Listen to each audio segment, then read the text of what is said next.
تو کہاں چلی ہے؟ کہنے لگی میرا خالد گھیرے میں آ گیا، ٹوپی گھر پہ بھول گیا، وہ پہنچانے چلی ہوں، ہمیں دے دے ہم پہنچا دیں گے، تو عورت ذات ہے۔ کہنے لگی خالد کی جو قدر میں جانوں تم نہیں جانتے،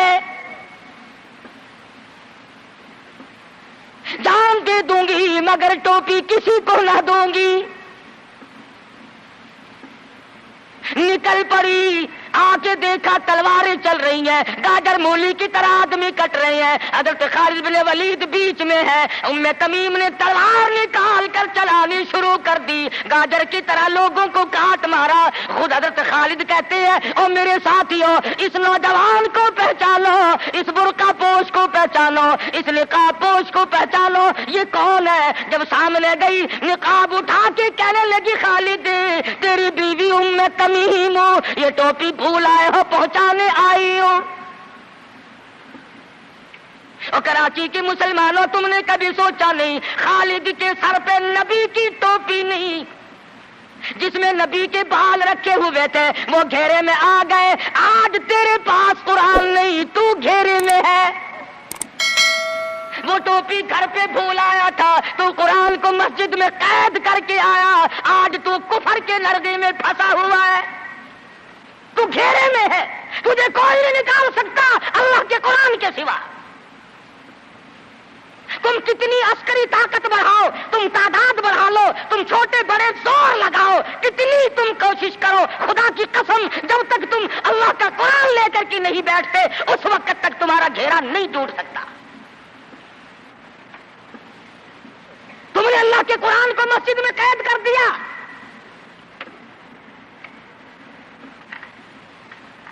نہ اس کو عوام صدر میں جگہ دی، نہ مارکیٹ میں جگہ دی، نہ محلے میں جگہ دی، نہ برادری میں جگہ دی، نہ خاندان میں کوئی جگہ دی، تمام کو اکٹھا کر لو گے، اللہ کے قرآن کو پوچھنے والا کوئی نہیں۔ کون پوچھے؟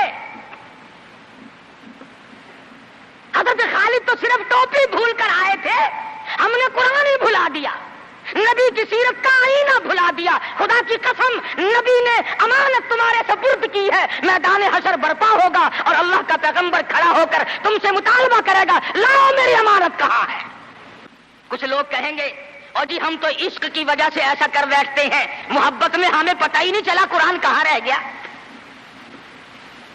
محبت میں ہمیں پتہ ہی نہیں چلا قرآن رہ کہاں گیا۔ اور تجھے کیسی محبت ہے، تجھے کیسا عشق ہے کہ تجھے آج تک پتہ نہیں چلا۔ عشق تو صحابہ کرام کو تھا۔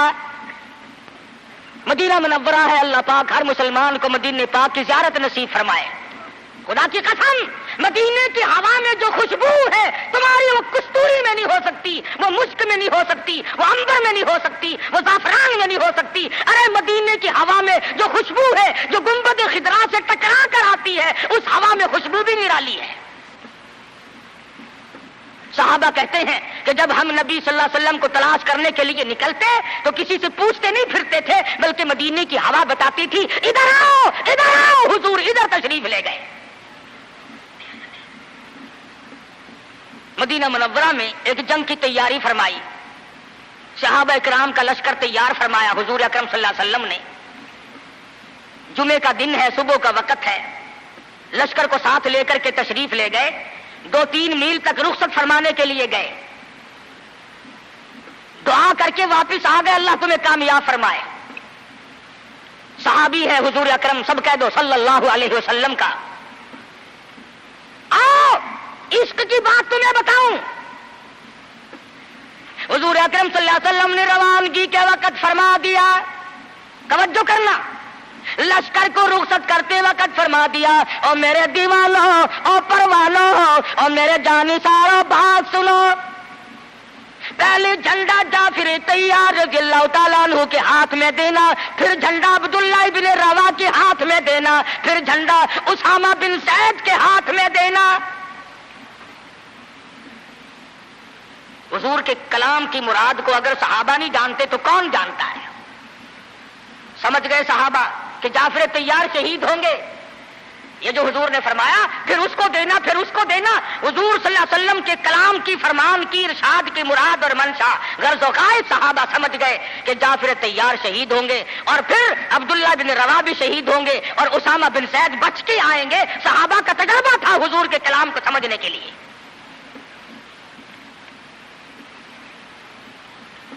عبداللہ بن رواح رضی اللہ تعالیٰ عنہ نے سوچا کہ تسلی تو میری ہو گئی کہ میں شہید ہوں گا، اس جنگ میں واپس نہیں آؤں گا، مگر چلو جمعے کا دن ہے، سواری میری بڑی تیز ہے، میں آخری جمعہ سرکار دو عالم صلی اللہ علیہ وسلم کے پیچھے کیوں نہ پڑھوں اور جمعہ پڑھ کے جاؤں گا، ایک مرتبہ اور اپنے آقا کا دیدار کروں گا۔ واپس مدینے میں آئے، گھر نہ گئے، بیوی بچوں میں نہ گئے، باغ و بہار میں نہ گئے، فصل باڑی میں نہیں گئے، لوگوں میں نہیں گئے، سیدھے مسجد نبوی میں تشریف لائے۔ جمعے کی نماز کے بعد مدنی کریم صلی اللہ علیہ وسلم سے سلام کیا۔ حضور نے فرمایا عبداللہ میں نے تو تجھے صبح رخصت کیا تھا لشکر کے ساتھ، تجھے صبح روانہ کر دیا تھا، تو چلا گیا تھا فوج کے ساتھ۔ عرض کیا یا رسول اللہ میرے ماں باپ قربان ہو جائیں، آپ کے فرمان سے میں نے یہ اندازہ لگایا کہ میں شہید ہو جاؤں گا، میرا یہ آخری جنگ ہے، یہ آخری جہاد ہے۔ میرے دل میں ایک بات آئی، آج جمعے کا دن ہے، اپنے آقا کے پیچھے جمعہ بھی پڑھوں، آخری جمعہ پڑھوں اور آخری دیدار کر کے جاؤں۔ اب تھوڑے سے مجھے آپ بول کے بتائیں عبداللہ ابن رواح کا یہ عشق ہے کہ نہیں؟ کوئی ڈر کی بات نہیں، کوئی خوف کی بات نہیں، بیوی بچوں کی محبت نے نہیں کھینچا، باغوں کو دیکھنے نہیں گیا، بچوں سے ملاقات کے لیے نہیں گیا۔ ارے حضور کا عشق ہے، کہتا آخری جمعہ، آخری دیدار، آخری ملاقات۔ اور عرض کیا میرے آقا میں اپنے ساتھیوں کو جا ملوں گا، میری سواری بڑی تیز ہے۔ امام الانبیاء محبوب کبریا حضرت محمد مصطفیٰ صلی اللہ علیہ وسلم کا چہرے انور سرخ ہو گیا۔ فرمایا عبداللہ تو ساتھیوں کو نہیں مل سکتا، نہیں مل سکتا، جب تیرے ساتھی جنت میں جائیں گے 500 سال بعد میں بہشت میں جا سکے گا۔ کیوں؟ اس لیے چاہے تم عشق کے تحت آئے، محبت کی وجہ سے آئے، جذبے کی وجہ سے آئے، جمعے کے لیے آئے، میرے دیدار کے لیے آئے، میری ملاقات کے لیے آئے، جب میں نے رخصت کر دیا تھا میرے حکم میں تاخیر کیوں کی؟ پتا چلا عشق بھی وہ مقبول ہے جو حضور کی غلامی کے اندر ہو۔ غلامی سے باہر جو عشق ہے وہ عشق نہیں، وہ فریب ہے، وہ دجل ہے۔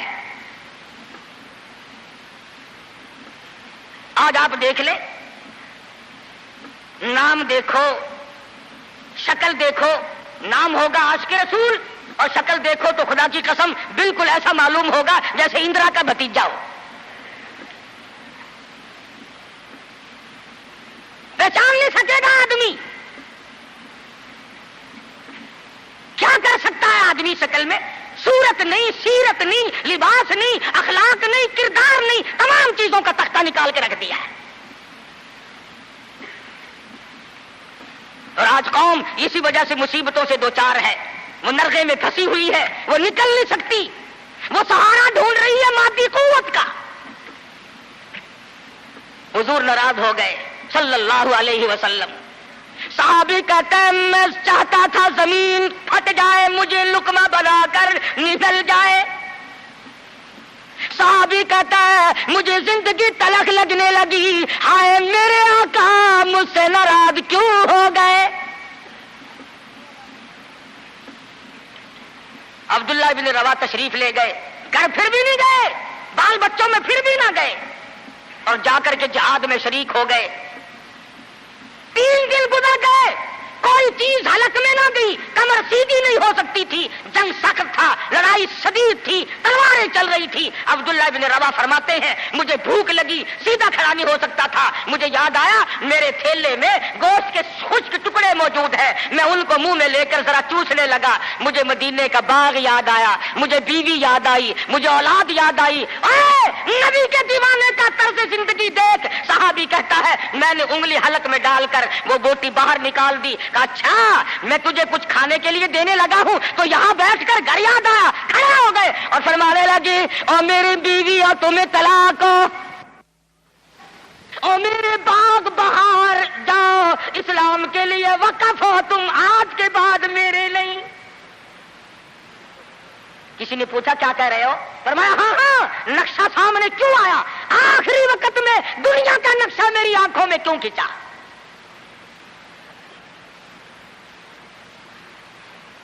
صحابی نے اپنے دل میں تصور بھی لانا اچھا نہ سمجھا، میری عاقبت خراب نہ ہو جائے، میری آخرت نہ بگڑ جائے. عبداللہ بن روا تلوار لے کر کھڑے ہو گئے. کسی نے لکھا 3 دن کا، بعض نے لکھا 5 دن کا بھوکا صحابی ٹکڑے ہو گیا.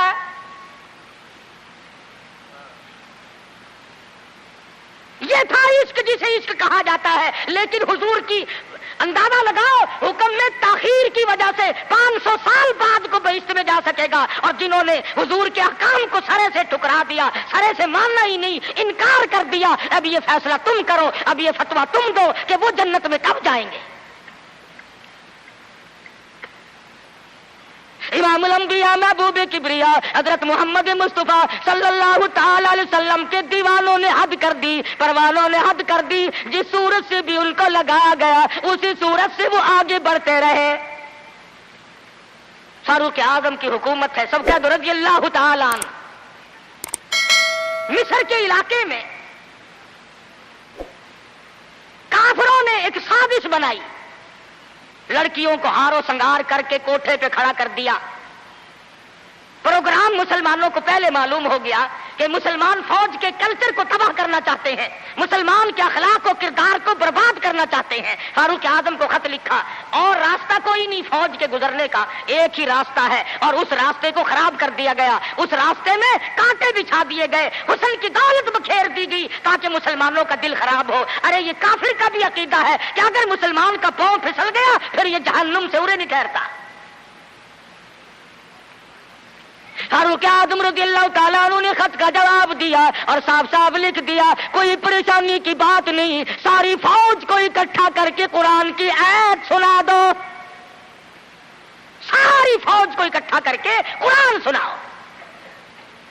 چنانچہ کمانڈر نے، سپہ سالار نے فوج کو اکٹھا کیا اور قرآن کریم سنا دیا. وَقُلْ لِلْمُؤْمِنِينَ يَغُضُّوا مِنْ أَبْصَارِكُمْ وَيَحْفَظُوا فُرُوجَكُمْ ذَلِكُمْ أَزْكَىٰ لَكُمْ إِنَّ اللَّهَ خَبِيرٌ بِمَا يَصْنَعُونَ. مسلمانوں اپنی نظروں کی حفاظت کرو، اپنے ایمان کی حفاظت کرو. اگر تم کنکھی آنکھوں سے بھی دیکھو گے خدا تمہاری ساتھ ہے، وہ تمہاری تمام حرکتوں کو دیکھتا ہے. بس ایک قرآن کی ایت سنائی سبینہ نہیں ہوا تھا، سارا قرآن نہیں سنایا، ایک ایت سنائی ہے مسلمان فوج کو، اور پھر حکم دیا گزرو اسی علاقے سے جہاں یہ تمام سازش کی گئی ہے. صحابہ گزر رہے ہیں، تابعین مسلمان گزر رہے ہیں، تالیاں بجتی ہیں، ڈانس ہوتا ہے، جھنکار ہے، گانا بجانا ہے، تمام مسلمان گزر گئے. لڑکیاں کہنے لگی آئے اور جانے والوں تم سارے اندھے تو نہیں؟ اس حسن کو کوئی تو دیکھو. سر اٹھاتے نہیں. ایک مسلمان سپاہی گزرتا گزرتا کہنے لگا کوئی کیسے دیکھے گا، سارے کے سارے اللہ کا قرآن سن کے آئے ہیں، سارے قرآن پاک سن کے آئے ہیں، یہ دیکھیں گے کیسے؟ لڑکیاں کہنے لگی وہ قرآن کیسا ہے، اس میں کتنی قوت ہے، اس میں کتنی طاقت ہے، اس میں کتنی استعداد ہے، اس میں کتنی پاور ہے جو ایسے حسن کے نظارے سے روک دے، جو ایسا حسن نہ دیکھنے دے. اور کہنے لگے اور جانے والوں یوں نہ جاؤ، وہ قرآن کریم ہمیں بھی سناتے جاؤ، سناؤ ہمیں وہ قرآن. ایک مسلمان سپاہی چلتا بھی جاتا ہے، قرآن بھی پڑھتا جاتا ہے. تاریخ شاہد ہے، عیسائیوں کی بیٹیاں تھی، یہودیوں کی لڑکیاں تھی، کافروں کی بیٹیاں تھی. ارے تڑپ تو تڑپ کر نیچے چھلانگ لگائی، اور جانے والوں چھوڑ کے نہ جاؤ، ہمیں بھی یہ قرآن سناؤ اور ہمیں بھی اللہ کے بندے بناؤ. ایک آیت سن کر اتنا عمل کیا، جن کو سازش بنایا تھا وہ تمام لڑکیاں مسلمان ہو کر مجاہدین کے ساتھ ساتھ جاتی ہیں. آج سارا قرآن ہمارے سامنے ہے. اور قرآن بھی کیسا؟ جب کوئی مر جائے قرآن ختم کرنا بھائی، قرآن ختم کرنا، بھلا قرآن شریف کوئی 2-3 ورقوں کا جو ختم کرنا ہے؟ 4-5 آدمی بیٹھ جاتے ہیں، ورق گردانی کی، پلٹ دی الٹ دی پلٹ دی الٹ دی، جب اندازہ ہوا نا کہ کھانا تیار ہو گیا، انہوں نے کہا صاحب قرآن بھی ختم ہو گیا ہے۔ ہمارے یہاں ایک مولانا ہے، لوگ ان کو بہت کہتے ہیں کہ قرآن ختم کرو۔ میری ملاقات ہوئی، میں نے کہا حضرت جی آپ تو دن رات قرآن پڑھتے ہوں گے؟ انہوں نے کہا کیوں؟ ہم نے کہا سارے لوگ آپ کے پاس آتے ہیں، دادی مر گئی قرآن پڑھنا، ماسی مر گئی قرآن پڑھنا، پھوپھی فوت ہو گئی قرآن پڑھنا۔ کہنے لگے میں ان کی بات کا نوکر ہوں، 3 دفعہ کل پڑھتا ہوں۔ بڑی بات کی اس نے کہ دکان یہ سنبھالے، مکان یہ سنبھالے، کار ان کی، بینک بیلنس ان کا، تمام چیزیں ان کی، ساری رات بیٹھ کر قرآن میں پڑھوں کیوں؟ ہر کوئی اپنی کمائی میں لگا ہوا ہے۔ جو لوگ ملتان جاتے ہیں انہیں پتا ہے کہ چوک بازار ملتان کا سب سے بڑا بازار ہے۔ ایک روز گزرتے گزرتے ایک آدمی آیا اور بڑے مرے دل سے السلام علیکم، میں نے کہا جی وعلیکم السلام، حضور میرے لیے بھی کوئی دعا کرو، کاروبار بالکل نہیں رہا، ٹھنڈا کاروبار ہے۔ وہ شکر ہے میں نے پوچھ لیا، ورنہ مولویوں کی تو عادت ہوتی ہے اللہ برکت دے جی اللہ برکت دے، اور میں نے پوچھ لیا تیرا کاروبار کیا ہے؟ کہنے لگا کفن بیچتا ہوں۔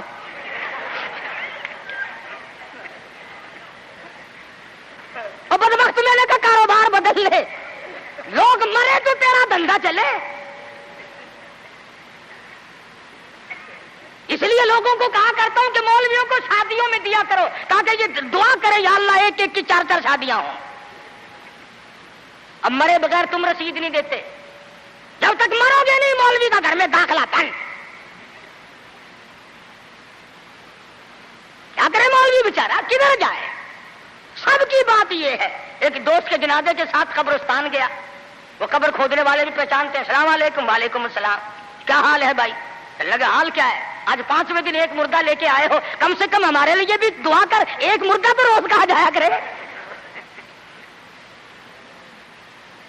عقل کرو، شادی میں تو قرآن کو جگہ نہیں دیتا، بنگلے میں، کوٹھی میں، فلیٹ میں، کاروبار میں، دکان میں خدا کے قرآن کو جگہ نہیں دیتا۔ خدا کی قسم ارشاد فرمایا مدنی کریم صلی اللہ علیہ وسلم نے، جو لوگ قرآن پاک کی تلاوت کرتے ہوئے مر جائے اپنی قبر سے قرآن پڑھتا ہوا اٹھے گا، اس کے منہ سے کستوری کی خوشبو آ رہی ہوگی۔ اہل محشر کہیں گے الہی یہ کون لوگ ہیں؟ قیامت کا دن ہے، سخت دن ہے، بڑی پریشانی کا دن ہے، لوگ اپنے پسینوں میں غرق ہیں، اس کے یہاں سے خوشبو آ رہی ہے، یہ کون ہے؟ جواب ملے گا تو گالی بکتا مرا تھا، تو گانے گاتا ہوا مرا، تو گیت سنتے ہوئے مرا، تیرے دماغ میں کنجری بسی ہوئی تھی، تیرے دل میں بدماش عورت بسی ہوئی تھی جب تو مرا، اور یہ وہ ہے جب موت آئی تو میرا قرآن پڑھ رہا تھا۔ آج بھی قرآن پڑھتا ہوا اٹھا ہے، اس لیے اس کے منہ سے برکت، قرآن کی برکت سے خوشبو آتی ہے۔ تم نے برکتوں کو جانتے، یہ بسوں میں دیکھو، ٹیکسیوں میں دیکھو، عقیدہ دیکھ، ایک تصویر لٹکی ہوئی ہے، یہ کس کی ہے؟ فلانے بابا کی ہے، سیون شریف والے بابا کی ہے، پاک پٹن والے، اور یہ بابے تھے یا بابن تھی، یہ عورتیں تھوڑی تھی۔ کچھ تو عقل کر، اللہ والوں کی توہین کرتے ہو۔ تیری موٹر کو، کار کو، ویگن کو، بس کو یہ بابا بچائے گا، خدا نہیں بچا سکتا، اس لیے دھکے کھا رہے ہو کہ تمہارا خدا ریٹائر ہو گیا۔ اور جب خدا کا دروازہ آدمی چھوڑتا ہے اس کی عقل ماری جاتی ہے، اسے پتہ ہی نہیں چلتا کہ عورت کا معاملہ ہے یا مرد کا معاملہ ہے۔ میں اس کر رہا تھا کہ مسلمان اگر نبی کی سیرت کو سنتا ہے یا جانتا ہے اور مانتا ہے تو کوئی وجہ نہیں کہ مسلمان کو کچھ زیر کر سکے۔ وہی خالد بن ولید ہے سب قید رضی اللہ تعالی عنہ۔ ایک دوسرا موقع آیا، کافر اپنی فوج کو لے کے آیا، بہت بڑا لشکر ہے، بہت بڑا لشکر ہے۔ کہنے لگا خالد چلا جا، بھاگ جا ورنہ بوٹیاں اڑا دی جائیں گی تیری۔ کہنے لگا ہاں ہاں تیرے جیسے کئی دیکھے بوٹیاں اڑانے والے، کیا بات ہے؟ اس نے کہا خالد میں وہ زہر لے کے آیا ہوں کہ اگر تلوار بجھا کر کے مار مار دی تو ٹکڑے ٹکڑے ہو جائے گا، بھسم ہو جائے گا، جل کر خاک ہو جائے گا۔ فرمایا کوئی بات نہیں، وہ زہر مجھے دکھا۔ وہ کافر نے، عیسائی سردار نے وہ شیشی نکال کر حضرت خالد کے حوالے کر دی۔ حضرت خالد نے اللہ کا نام لیا اور لے کر اتنا سخت قسم کا زہر جس میں نامعلوم کیا کیا چیز ڈالی ہوئی تھی، 2 قطرے زمین پہ ٹپکائے، زمین میں آگ لگ اٹھی، زمین میں آگ لگ گئی۔ خالد کا ایمان دیکھو، نبی کے دیوانے کا ایمان دیکھو، اور نبی کا صحابی ہے، نبی کا جانثار ہے، نبی کا غلام ہے۔ ہاتھ سے شیشی لی اور بسم اللہ کر کے تمام شیشی کو پی کر خالد سامنے کھڑے ہیں، فرمانے لگے دیکھ تیرے سامنے آرام سے کھڑا ہوں۔ کہنے لگا کہ تم تو کچھ بھی نہیں، تمہیں تو یہ زہر کچھ نہیں کہتا، تم کیا کھاتے ہو، تم کیا پیتے ہو، تمہارا کیا مطلب ہے، اور جاؤ اپنے خیمے میں تمہارے پاس آؤں گا۔ عیسائی سردار گیا، خالد کو کہنے لگا وہ کشتا کھلا، وہ دوا پلا، جس کو زہر کچھ نہ کہے، تلواریں نہ ڈرائے، تیر نہ ڈرائے، مرنے سے نہ ڈرے۔ فرمایا غسل کر، غسل کیا، فرمایا پڑھ لا الہ الا اللہ محمد الرسول اللہ صلی اللہ علیہ وسلم، کلمہ پڑھایا۔ عیسائی کلمہ پڑھ کے کہنے لگا خدا کی قسم اب وہی جذبہ، وہی ہمت، وہ قوت میرے اندر آ گئی، تم ٹھہرو، اب اس ساری فوج سے میں اکیلا ٹکراؤں گا۔ چنانچہ وہ ٹکرا گیا اور شہید ہو گیا۔ تو ایسی صورت میں جب کہ عقائد کا میدان ہمارا یہ ہو اور عمل کا میدان ہمارا یہ ہو اور کردار کی صورت یہ ہو تو بات کیسے بنے؟ اللہ میاں جانتا تھا کہ نبی کی آمد کی خوشی میں نامعلوم ناچیں گے، ڈانس کریں گے، ڈھول بجائیں گے، کیا کیا خرافات کریں گے۔ اللہ میاں نے اسی دن میں حضور کی وفات رکھ دی۔ فرمایا اگر خوشی آئے اچھلو مت، غم آئے تو تباہ نہ ہو جاؤ، وہی دن خوشی کا اور وہی دن غمی کا۔ تجھے غم کا کیا پتا؟ تیرا بیٹا مر جائے تجھے غم کا پتا، تیری بیگم مر جائے تجھے غم کا پتا، تیرا جوان کریل بھائی مر جائے تجھے غم کا پتا۔ تو نے ماں کا صدمہ دیکھا ہوگا، تم نے ماں باپ کا صدمہ دیکھا ہوگا، تم نے بیٹے کی موت کا صدمہ دیکھا ہوگا۔ خدا کی قسم جاؤ بلال سے جا کے پوچھو جب حضور رخصت ہوئے تیرا کیا حال بنا تھا۔ تو کیا جانے کہ صحابہ کرام پہ اس دن کیا بیتی۔ حجۃ الوداع کے زمانے سے لے کر 12 ربیع الاول تک محمد مدنی صلی اللہ علیہ وسلم بیمار رہے۔ اگر اتنے دنوں آج کوئی بیمار پڑ جائے، مولویوں سے موت کی دعا کرانے لوگ مسجدوں میں پہنچ جاتے ہیں، اجی ذرا دعا کر دینا یا ادھر ہو یا ادھر ہو۔ بلکہ وہ ایک بات سنی تھی کہ ایک آدمی کا والد بیمار تھا، اس کا بیٹا مردہ نہانے والے کے پاس گیا، اس نے کہا ذرا چلو ابا جی کو غسل دینا ہے کہ بھائی کب فوت ہوا؟ انہوں نے کہا جی آپ جائیں گے، پانی گرم کریں گے، کفن تیار کریں گے، انشاءاللہ اتنا مریض آئیں گے اور کیا ہے، پیش کی تیاری ہوتی ہے۔ یہ صحابہ تھے جنہوں نے جان کے قیمے بنوا کر کے حضور اکرم صلی اللہ علیہ وسلم کا دیدار کیا تھا۔ ان کی نظروں کے سامنے ان کے بچوں کو نیزوں کی نوک میں لٹکا کر تڑپا کر مارا گیا، مگر کسی صحابی نے ایمان کا دامن نہ چھوڑا۔ آخری وقت ہے، مرض الموت ہے، ازواج مطہرات رضی اللہ تعالیٰ عنہن اجمعین کو جمع فرمایا، فرمایا اے ام حبیبہ، اے زینب، اے حفصہ، تمام کے تمام بخوشی اجازت دو میں اپنی بیماری کے دل ایسا صدیقہ کے حجرے میں گزار لوں۔ وہ کس طریقے سے اجازت مانگتے ہیں؟ ہمارے یہاں تو ساری زندگی اجازت کا سوال ہی پیدا نہیں ہوتا، گویا بیماری کے دن بھی گزارنے تھے، اور ایسا صدیقہ کے حجرے کو قیامت تک کے لیے بہت بڑا مقام دینا تھا۔ بنیاد پڑ رہی ہے گنبد خضرا کی۔ سیدہ عائشہ صدیقہ رضی اللہ تعالی عنہا فرماتی ہیں آخری وقت تھا،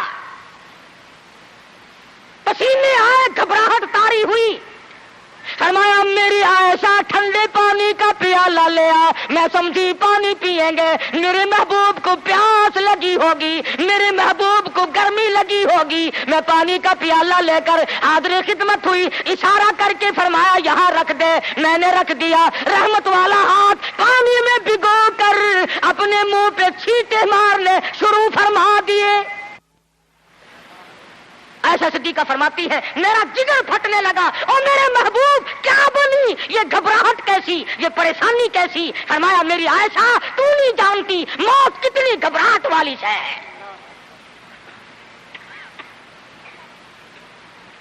آخری وقت ہے, سیدہ فاطمہ الزہرا رضی اللہ تعالی عنہا بھی پاس بیٹھی ہیں, سیدہ عائشہ صدیقہ رضی اللہ تعالی عنہا بھی پاس بیٹھی ہیں. ارے گالی دینا بڑا آسان ہے, ایسا صدیقہ سے جا کے پوچھ کہ اس دن تیرا کیا حال بنا جب امام الانبیاء رخصت ہوئے تھے. صحابہ دیوانے ہو گئے, صحابہ جنگلوں کو نکل گئے, اور فاروق جیسے کہنے لگے جو کہے گا حضور کی وفات ہو گئی تلوار سے گردن اڑا دوں گا. بلال کا کیا بنا, سہیل کا کیا بنا, سلمان فارسی کا کیا بنا. ارے جن بچوں کے سر پہ یتیمی کی وجہ سے ہاتھ پھیرا کرتے تھے وہ بچے روئے, مدینے کی عورتیں روئی, مدینے کے بیمار روئے, آج ہم یتیم ہو گئے. تو 12 ربیع الاول مدنی کریم صلی اللہ علیہ وسلم کی وفات کا دن ہے, حضور کی رخصتی کا دن ہے, اور خداوند عالم نے اس لیے یہ دن رکھا کہ لوگ اچھلنا نہ شروع کر دیں, لوگ بے حد متاثر نہ ہو جائیں. اس لیے یہ وہ غم ہے کہ مسلمان کے اندر سے تو نکلنا ہی نہیں چاہیے. سیدنا امام حسین رضی اللہ تعالیٰ عنہ کے بارے میں تو کہتے ہو کہ جی غم کرنا چاہیے, غم کرنا چاہیے, اور حضور کی وفات کی خوشی کرنی چاہیے. امام الانبیاء دنیا سے گئے, تیرا نبی سے اگر تعلق ہوتا, تجھے نبی سے محبت ہوتی, انس ہوتا, خدا کی قسم اس دن تو رونے کا دن تھا. اس لیے سیرت نے تمام چیزیں ہمیں بتلائیں, اور ساری چیز ہمارے سامنے آ گئی. جن لوگوں نے کھیل بنایا, تماشا بنایا دین کو, نبی کی سیرت کو, کیا ہے وہ لوگ؟ ہمیں ان لوگوں کی کوئی پرواہ نہیں. خدا کی قسم یہ لوگ تھے جنہوں نے گنبد خضرا پہ بیٹھ کر ایک ایک چھٹاک مصری کی دال کا پانی 11 آدمیوں نے پی کر کے زندگی گزاری. نبی کے روزے پہ بیٹھ کر حدیث کا درس ہم نے دیا, نبی کی مسجد کی امامت ہم نے کی, نبی کے شہر کی گورنری ہم نے کی, نبی کی گلیوں میں جھاڑو ہم نے دی, نبی کے شہر کے دفن کو ہم نے تسلیم کیا. ہم دعائیں کرتے ہیں, جاؤ شیخ الحدیث مقدس الروح کو دیکھو, 20 برس گزر گئے, آج تک گنبد خضرا کے پڑوس میں دفن ہونے کے لیے منتظر بیٹھے.